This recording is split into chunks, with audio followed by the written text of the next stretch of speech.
Election safety and security are top of mind for many voters, and Texas has changed the law to try to address their concerns.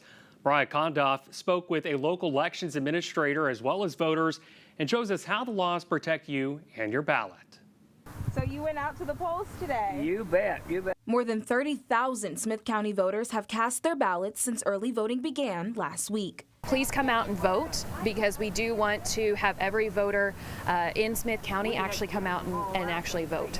But before you do, There are a few things that voters should know. Michelle Alcon says not only should voters know which documents to bring to the polls, but also the safety measures in place. We are continuing what the law states, and that is focusing on the protection of both the ballots and the people within the polling place. She says election workers play a huge role in keeping voters safe. They are trying to talk to the voters if there is somebody who's aggravated. A lot of times it just takes listening to the voter. So just walking them through the situation is enough to diffuse the situation. While Texas does have an open carry law, firearms are prohibited at voting locations. Please leave your firearms at home. Thomas Thompson says he felt secure at the polls Monday. Elections here in Tyler are very well run up.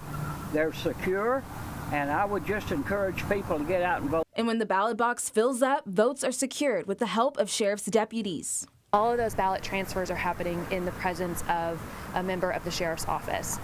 And we don't choose that member, so it's not like we can handpick them and say we want this person. They're just randomly assigned to us. Jan Baird told me she trusts that her vote and yours will be kept safely and counted properly. I'm not concerned about the fraud and the problems that there so many have claimed has gone on, but the courts have said no. There hasn't been that problem. Early voting ends on Friday at 7 p.m. Thanks for voting. In Smith County, I'm Mariah Condiff for CBS 19. Mariah, thanks for that report. Alcon says if there are any situations at the polls, it's usually anger centered around not understanding certain questions on the ballot, like uncontested candidates. That's usually when the election workers step in and explain to help diffuse.